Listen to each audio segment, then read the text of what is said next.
look at it. Because this is about the third time you've seen these organisms over and over and over again, okay?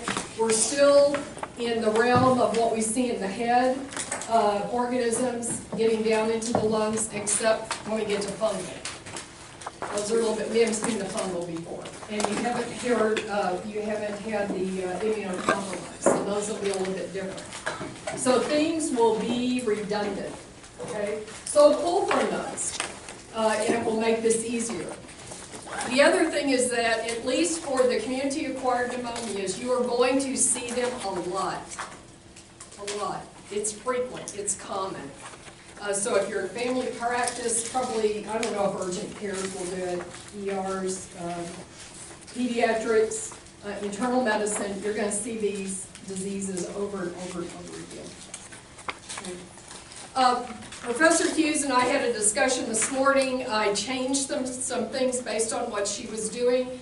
So I did not get to redo the objectives. I'm going to redo those. I think they need to be more specific because there's so much information, except when we get to amphotericin B, and then those are very specific for that. So I will redo them. I left them there. These are more general. If you're one who likes to identify those as you go through, then you've got something to guide you, but the ones I give you will be more specific. Okay. Any questions before I start? Or anything? I haven't got those Quizlets done on the complementary terms yet, so bear with me. Yes. I think on number 7 on the prescriptions, there was no additive. And so... Oh, okay. Just send me an email so I'll remember and I'll send one out. I'm going to start next week. Thought I had checked. No, Okay, so pneumonia classification. So you talked about this probably last hour. So there's 4 big ones. And it always goes to, what do we always talk about? A lot of the stuff you're going to hear, you've heard before. Where people get an infection makes a big difference. First thing you ought to figure out, where they get it. Okay? So you got community acquired, which means where they get it. Walking around, living their life, got pneumonia. Okay?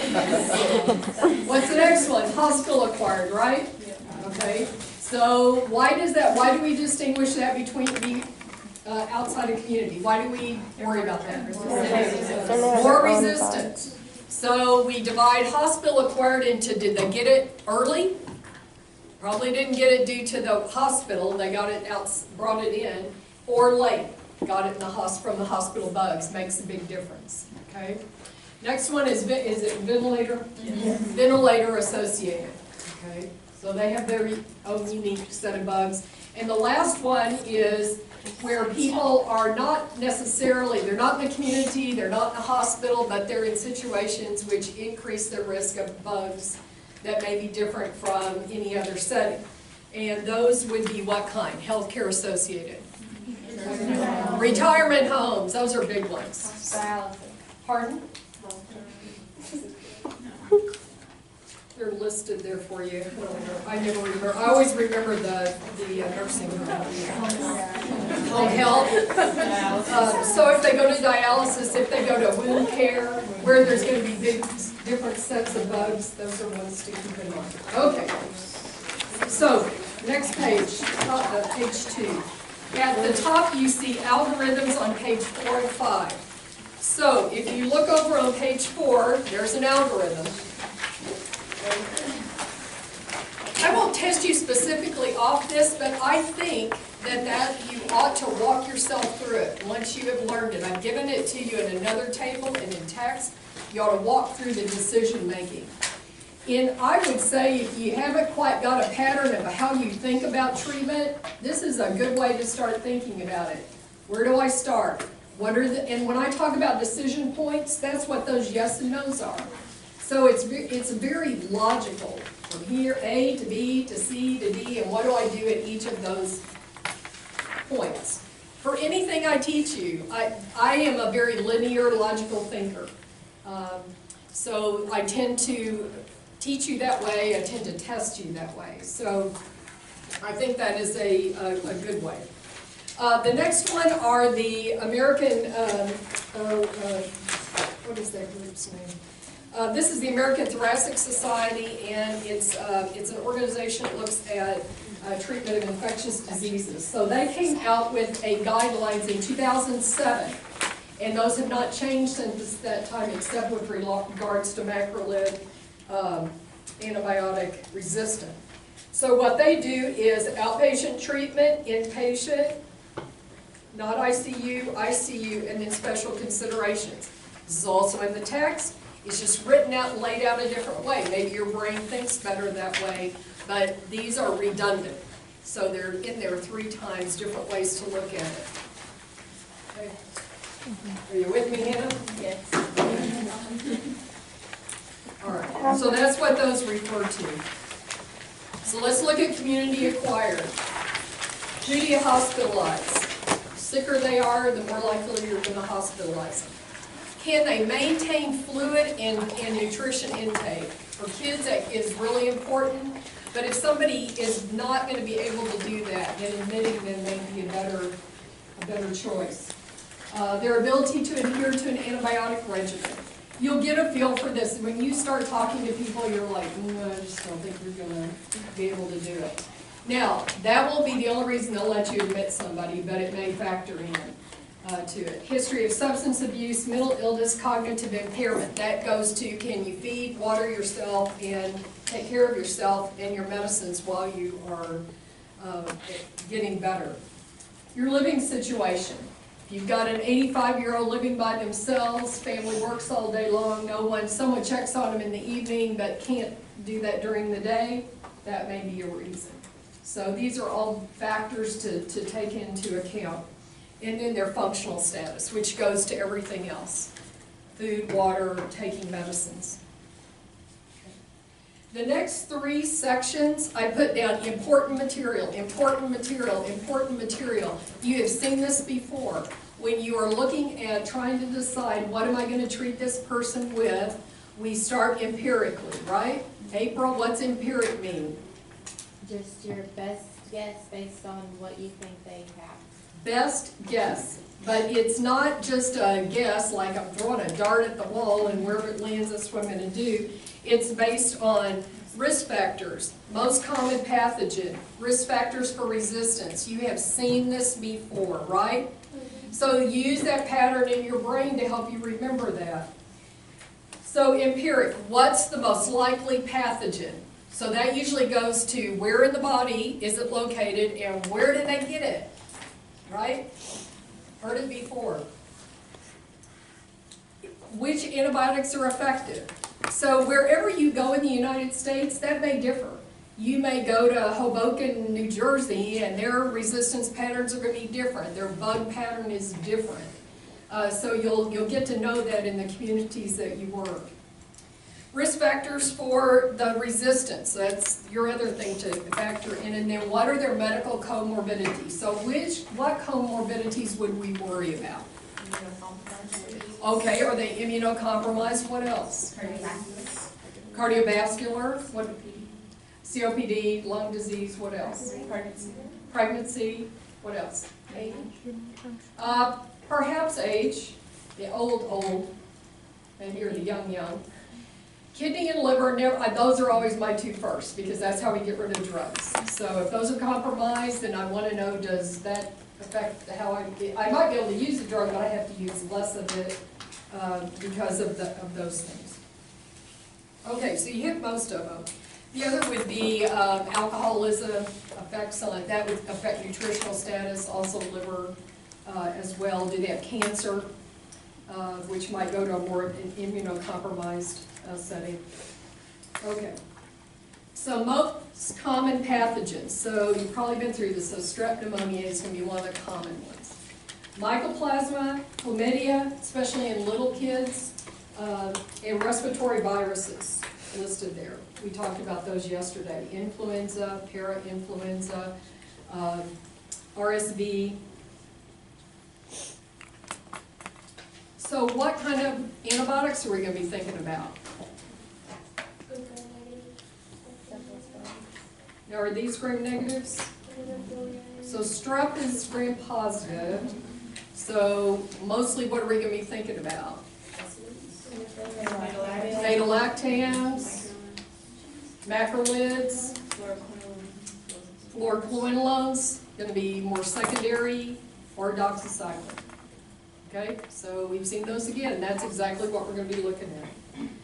Risk factors for resistance. Older age, been around longer, picked up more resistance. Maybe they've been more in areas where those resistance would be more important. Have they had an antibiotic in the past at 3 to 6 months? How many times have you seen that over and over again? It makes a difference. It changes the bugs that are in your body. You can be harboring resistant bugs. So always ask, have you had an antibiotic in the last 3 months, 6 months?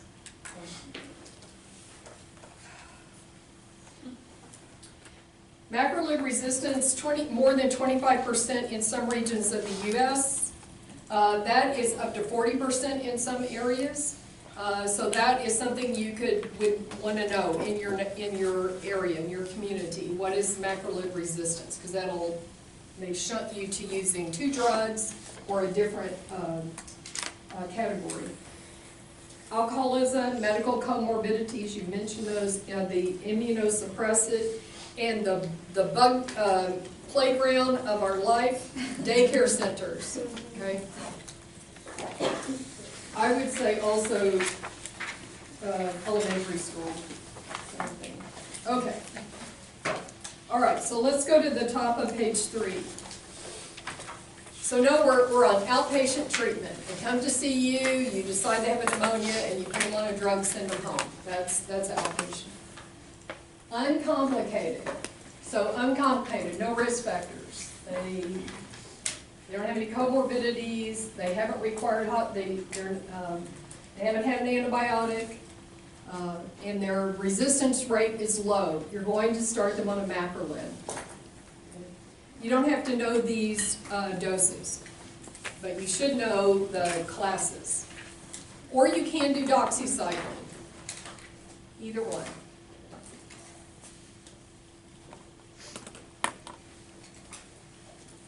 Treatment of a complicated, so you've got recent antibiotic use, you've got comorbidities, you're in an area of higher resistance. So now what are we going to do? Now we're going to use fluoroquinolone.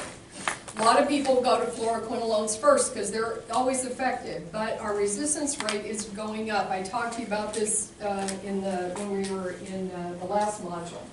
We want to save those fluoroquinolones. They're too valuable for us to run the resistance up.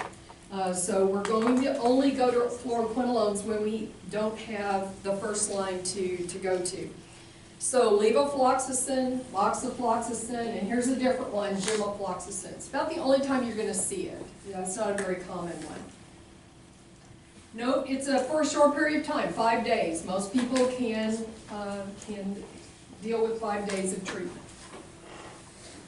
So that's a fluoroquinolone, or you can go to a combination. The combination is a beta-lactam plus a macrolide or doxycycline. So you're just adding. So now you're adding a beta-lactam to the first 2.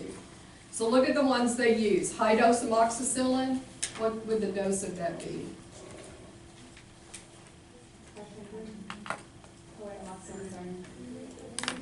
Milligram per kilogram, at least in a kid would be what? 90 milligrams per kilogram. Okay. Or amoxicillin clavulanic acid. What's the dose of that? It's 90 also. Or cefpodoxime. So here you're getting into the cephalosporins, 3rd generation. Cefuroxime, 2nd generation. Doctor, can I ask you a question? Yeah. So when you said complicated pneumonia, it's not that the pneumonia is bad, it's that they either have a comorbidity or recent antibiotic use or high rate of resistance, so it's not. Okay, The pneumonia, it's not going to severity, it's going to their likelihood of response to therapy, so things that could compromise that, or that if you undertreat them, the outcome could be worse. Okay. Inpatient treatment, so the algorithm on 5, so if you look over on page 5, That's that middle section. Non-ICU, ICU. Those are your inpatient folks. Here, you're going to use a fluoroquinolone, or you use an anti-pneumococcal beta-lactam. So look, those are your third generation cephalosporins, cefotaxime, ceftriaxone, or ampicillin sulbactam, or ertapenem, which you probably may not have seen before, plus a macrolide. I would draw these things out. If you're very visual, I make pictures. Let's walk through page 4. So at the top, you decide the person has a pneumonia, they got it in the community. So do they have a major comorbidity or recent antibiotic use? If it's no, then you think about resistance. Am I in an area where macrolide resistance is high? If it's no, then put them on a macrolide. If the answer is yes, that you are in an area of high resistance, then you go to doxycycline. Am I in an area of high resistance to doxycycline? That is harder information to find out. But if the answer is no, then you put them on doxycycline. If the answer is yes, then you're going to use a beta-lactam regimen or a fluoroquinolone. If you use the fluoroquinolone, so you could go fluoroquinolone, or you can combine them with that beta-lactam. So you can put them on beta-lactam plus doxycycline, beta-lactam plus a macrolide. Okay? And that's pretty much it for the community acquired. Let's go over to page 6. Professor Hughes talked about vaccination, which I talked about earlier. Okay, so there's 2 vaccines out on the market. What are they for pneumococcal? Prevnar and Pneumovax. Okay. Isn't there a new one that just came out? Those are the only 2 I'm aware of. Okay. And those are in the recommendations. So if there's a new one, I'm not aware of it. So Prevnar 13, Pneumovax, they cover different serotypes of pneumococcal disease. Pneumovax has about 23, Prevnar has 13. Okay. So the recommendation is at least at 65 and older, if they haven't been vaccinated before, you vaccinate them first with Prevnar 13, wait a year, and then give them the Pneumovax. This should be written down there. Now, people who have diseases that put them at higher risk for pneumococcal disease, so diabetes, immunocompromised, kidney disease, heart disease, there's a whole long list. Those folks, or COPD, we're going to vaccinate them before the age of 65. We're going to give them Pneumovax. We'll also give them Prevnar 13. The one thing with when they cross over 65, we're going to vaccinate them with Pneumovax again. So that one, the recommendation of Pneumovax has gone all over the place, but they've kind of settled in on that and decided that that's where it's going to be. So Pneumovax before 65, doesn't matter, you're still going to revaccinate them after 65. Prevnar 13, I believe that once you've done it, you do not repeat it. Okay. So know the 2 that you're going to use. Note the separation. At least a year in between. The preference is to get Prevnar 13 first if they haven't had either one of them. We will visit this again. COPD, I'll talk about it. Diabetes, I'll talk about it. Kidney disease, we'll probably talk about it. And we'll talk about when we do vaccinations for adults in the ID module. Do you vaccinate each year or one and then? Prevnar 13, one time. Pneumovax, twice at the most. At least once over the age of 65, twice if they've had it before the age of 65. Okay, questions about those? Okay, let's talk about adverse effects. The macrolides, the big thing to keep in mind is that it prolongs QT length. QT prolongation. Okay, if you look on the next page, it gives you an example of that. Gives you the risk factors at the top. The older you get, aging heart, QT interval can prolong. People can be born with congenital QT prolongation. Low potassium, low magnesium will also increase your risk.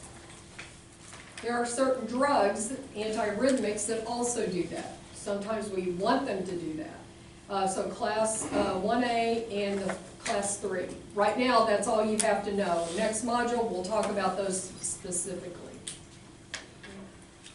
When you use drugs together that have QT prolongation, you increase the risk of malignant arrhythmias, and one of the worst is pictured there for you, called torsades. The whole is torsade de pointe. It's the turning of the points. The vector turns around an axis, and then you see it on a EKG. That's what it looks like. What other drug? Anybody think of another drug we've talked about has QT prolongation? Antidepressants? No. Zofran. Zofran, clarithromycin. Be very careful about giving them together. Okay? Both of them cause QT prolongation. Okay. So if that is a problem, let's say they're on a drug that prolongs QT interval, or they have a prolonged QT interval without any other drug causing it, then go to doxycycline. Questions about those?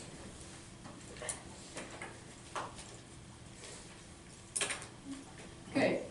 Gemofloxacin. It kind of has a unique, it causes a rash. And it is one that comes at the end of therapy usually. So it's not one that, it's not a hypersensitivity reaction like a type 1. Comes 5 to 7 days, sometimes after they've already stopped the drug. There's a picture of it there for you. If a person develops it, it does not preclude you from using other fluoroquinolones. It doesn't cross-react. So you can use the other levofloxacin or moxifloxacin or Cipro. But it's recommended that you do not use it again if they have developed a rash. So it's kind of one of those weird ones. So board people like to write weird questions on weird things. So keep that one in mind. Okay. Any questions about adults with community-acquired? Pretty straightforward, not a hard one to memorize. Risk factors, where they got it, complicated, uncomplicated, resistant patterns. Those are your big things. So let's move to kids. Age 8. So when to admit a child? Lots of things. Age, the younger they are, the more sick they are, you would admit them. Resources, if a family cannot provide, can't afford whatever care is going to be needed at home, let's say there's multiple kids, there's multiple young children, they're resource poor, so not enough food, worried about the ability to care for that infant in that situation, that would be a reason to admit them. Hypoxemia, so O2 sat of less than 90%. Their ability to drink or eat adequately to maintain nutrition or hydration. Hydration is going to be the big thing. Can they keep water down? That will kill an infant fast, quickly. Are they in respiratory distress? So have you learned the normal respiratory rates for children? Okay. So what is it? What are you all? What would be normal respiratory rates? 12 to 20. 12 to 20. Okay, so infants, they're about 30 to 60. Okay, and then as they get older, they'll move more towards that. So toddlers are probably going to be in the 25 to 40 range. School-age children are going to be more in the mid-20s to 30, and then as they move to adolescence, they're going to move towards an adult.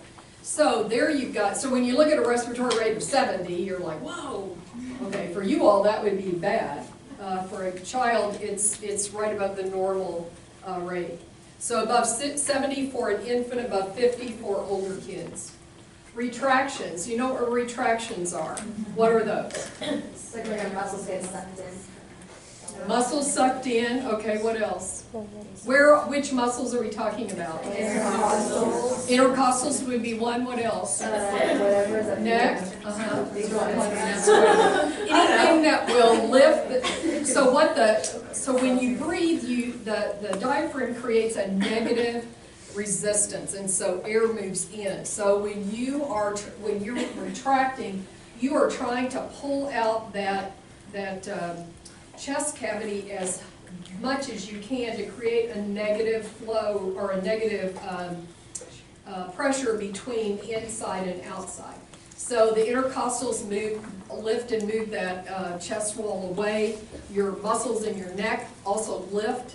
So any of those muscles, I'll show you some when we get to asthma, because children with asthma exacerbations tend to use a lot of retraction. Anytime you see it, people are in trouble. That is respiratory trouble. They're really working hard at the ability to breathe. So retraction, nasal flaring, trying to sucking in as much air as they can, difficulty breathing, apneic spells, grunting in children would also fall into them. Kids that appear toxic. What a toxic kid, or what if you look at somebody and you go, they just look toxic. What is that going to look like? Okay, cyanotic could be one. What else? Pale and sweaty. Shannon, your kids look toxic. What do they look like? 16. They don't move. I mean, they're Okay. just like Lethargic. Yeah. Okay. Anything else? So we've had pale, sweaty, lethargic, cyanotic. So they're ill appearing, usually pale, don't want to eat, don't want to interact. Those will all be toxic. A lot of times you walk in, you see it, you know it, but just putting words to it. Listless would be another word to describe it. Underlying conditions exist. So if they already have, let's say they're premature, or they already have underlying pulmonary or cardiac diseases that would predispose them to worse course, then those would be admitted. Complications. What's an empyema? What's the pie part? Pus. Where? In the Pleural cavity. Yes. So you suspect a pathogen that is more aggressive, like a staph is bad. Staph would be bad. Failure of outpatient therapy. So in kids, we expect them to respond in about 2 or 3 days. Most people are going to perk up in the first 24 hours. May not be perfect, but they're going to look better, feel better. Okay, so let's look at kids under 5 that got a community-acquired pneumonia. 1 to 4 month olds are kind of special. A very common cause of pneumonia is a bug that they get from their mother when they are born. So chlamydia trachomatis is a very common and should be the one suspected. That one, I didn't put a treatment. That's a macrolide treatment. So using erythromycin or azithromycin is usually, yes.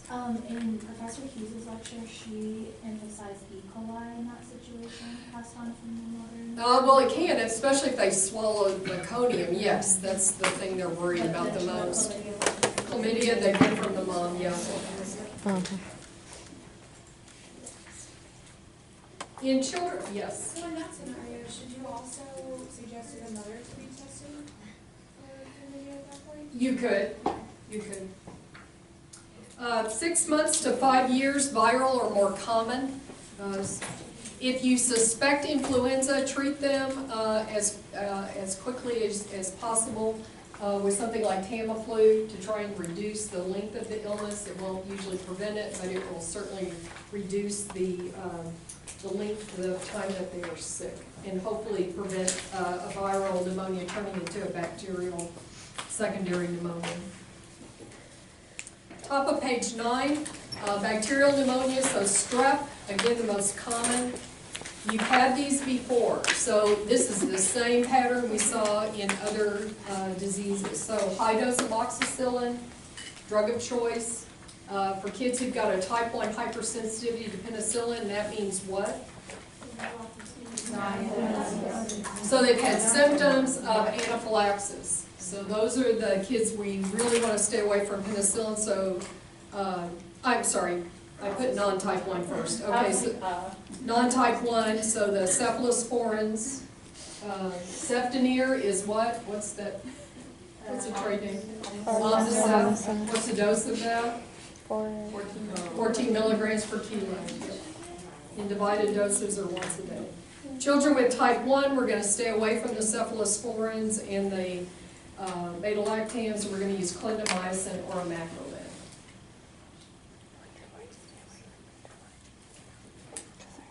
Those would be common things they would ask you on board. They're going to ask you what would be the thing you, if they've got something that will preclude the first line hypersensitivity reaction, those would be common ones they're going to use. These things commonly occur.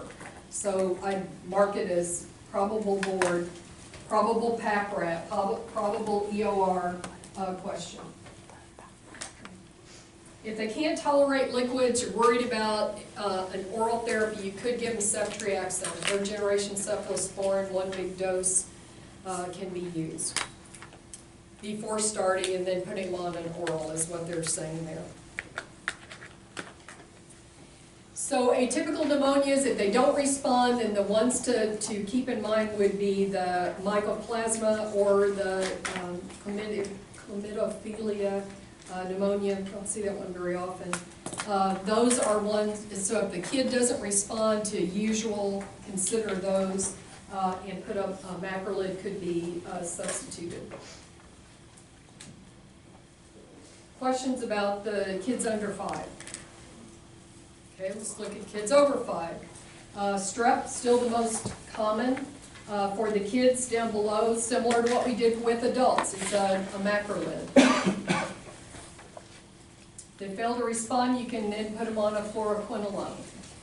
Fluoroquinolones are usually looked at, we don't use them so much in children because of their effects on tendons and weakening tendons, but that is for widespread use. When you're getting to this point, you still would go ahead and use the fluoroquinolone.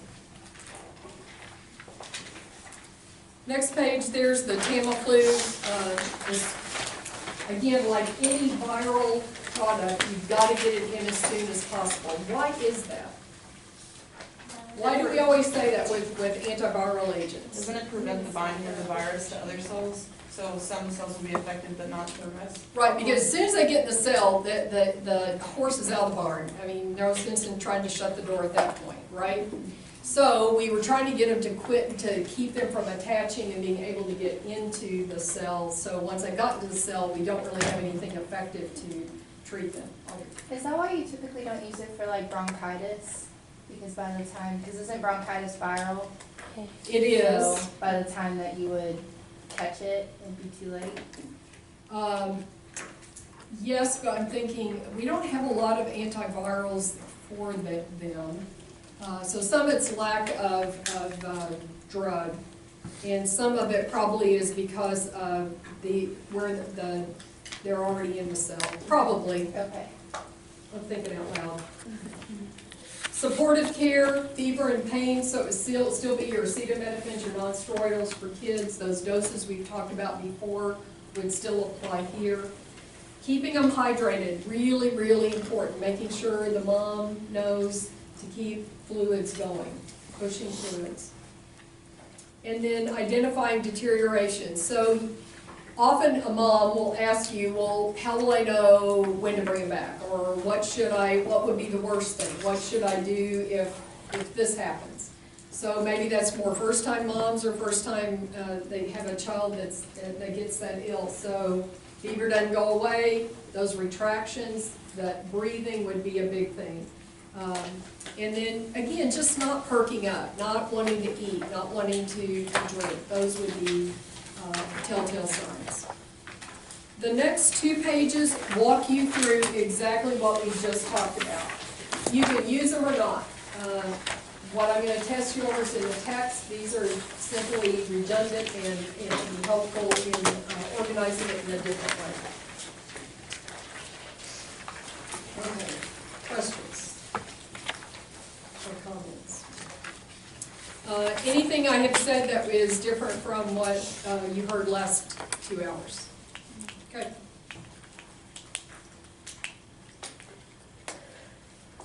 Okay, so these are, this next section is more difficult, so hospital acquired, because the big problem here is what? What are we dealing with? Resistance. And so they use the terms multiple resistant or extreme resistance, and they organize the antibiotics along that line. So that's why determining whether it's an early onset or late onset also will drive what antibiotics are going to be used. So in the early onset, this occurs in the first 4 days. Multi-resistant organisms, low. In late onset is 5 or more days, high risk of multi-resistant or extreme resistant drugs. So that will usually take on more antibiotics, more higher combinations. Modifiable risk from keeping peoples from getting a hospital-acquired pneumonia.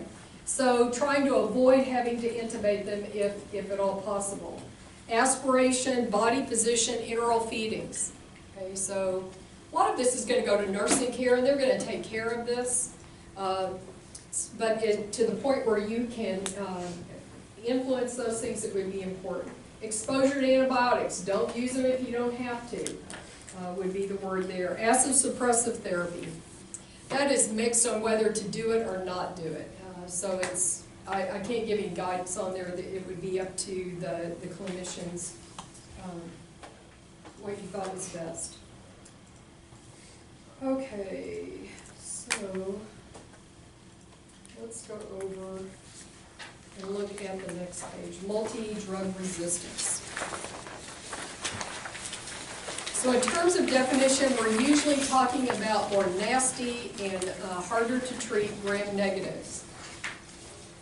So it's defined as resistance to at least 2, 3, 4, 8 of the antibiotics typically used to treat the infections of the organisms.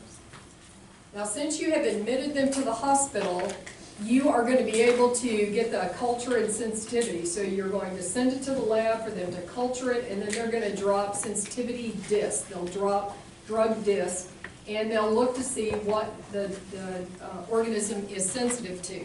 Based on the reaction of the organism, they'll send you a report, and it will they'll tell you the minimal inhibitory concentration that would be required to kill those bugs off. They print it out every day. And then you can tailor your antibiotic based on that. But you're not going to get that back for a day or two. So you're going to have to make a decision on what to start them on before you get that information back. So you will have something to guide. Once you get those, then you'll tailor your drugs to that patient. Extensive drug resistance means by resistance to all commonly used systemic antibiotics except colistin and tegacycline, or the aminoglycosides. Okay, risk factors for having a multi-drug resistance. Again, have they had antibiotics in the last 90 days? Have they been hospitalized 5 days or more? Is there high resistance in the community or in the hospital? The hospital is going to be able to tell you what organisms are most likely prevalent and what the resistance pattern is. Okay, every hospital knows that.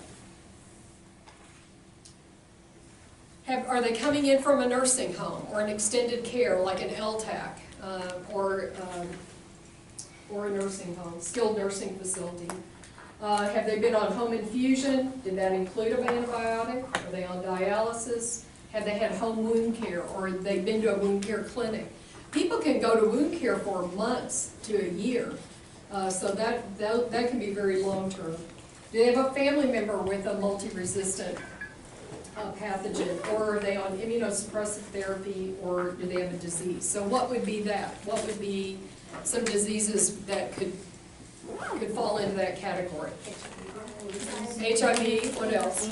Lupus, Crohn's, rheumatoid arthritis, all of those are treated with biologics or immunosuppressants. Okay. The other would be chronic steroid use for a variety of different things. Okay, so treatment. So in terms of duration, it's longer term, 7 to 8 days minimum, maybe even longer. Look on the next page, but don't throw up. Okay. So this is organizing it according to so look at the two big categories first. The first one is in gray, in patients with early onset disease and no known risk factors for a multi-drug resistance. Okay. And the second one is inpatient, late onset, or risk factors for multi-disease resistant. Okay? So two big categories, so that's your first way to sort it.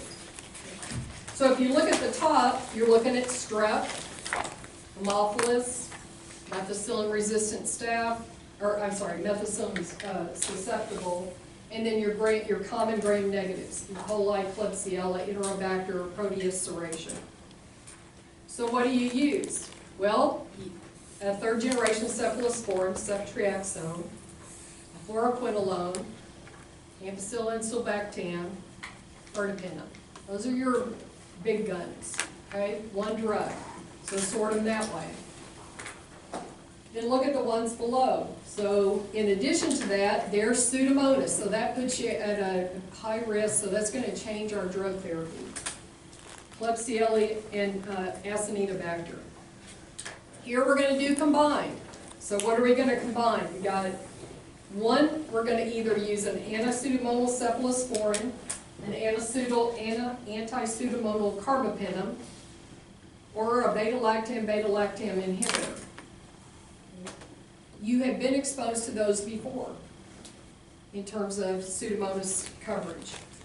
Plus, we're going to add an anti-pseudomonal fluoroquinolone, and maybe vanc if we're dealing with a susceptible staph. So a methicillin-resistant staph, you should just know it's vanc, vanc, vanc, vanc, vanc. Or an aminoglycoside. So I would break it down that way. That's the way I learn it. Big categories, what do I do then, what do I do then, what do I do until I get to the end.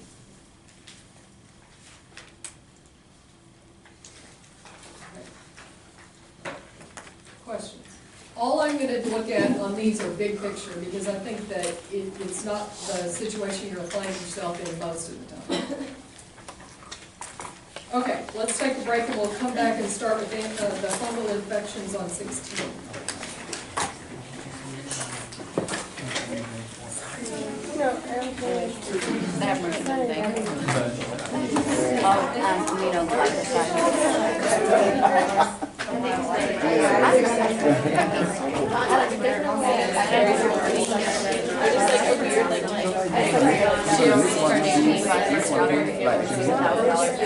Yes, I would.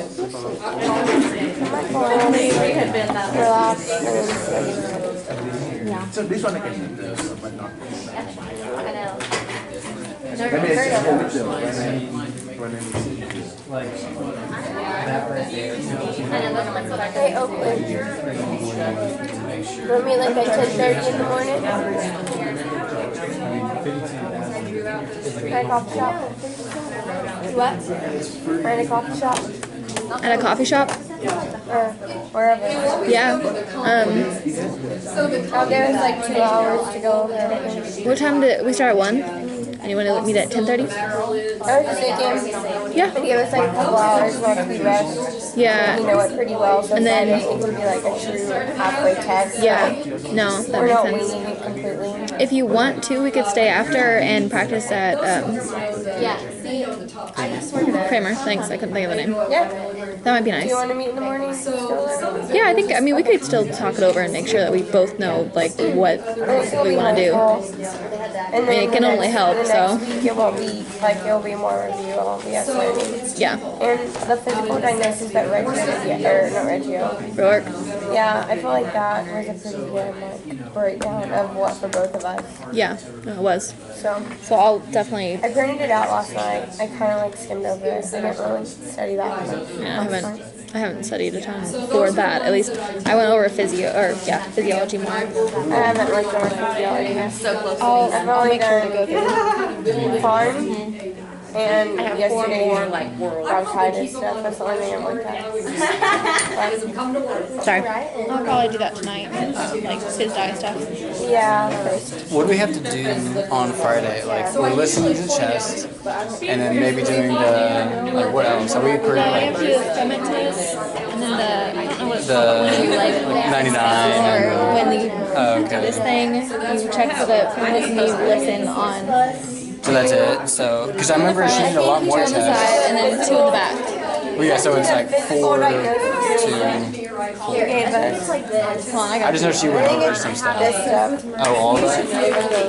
Okay, I do have that. I think that's what we have to do. I'm doing the history on this one, but Yeah, so am I.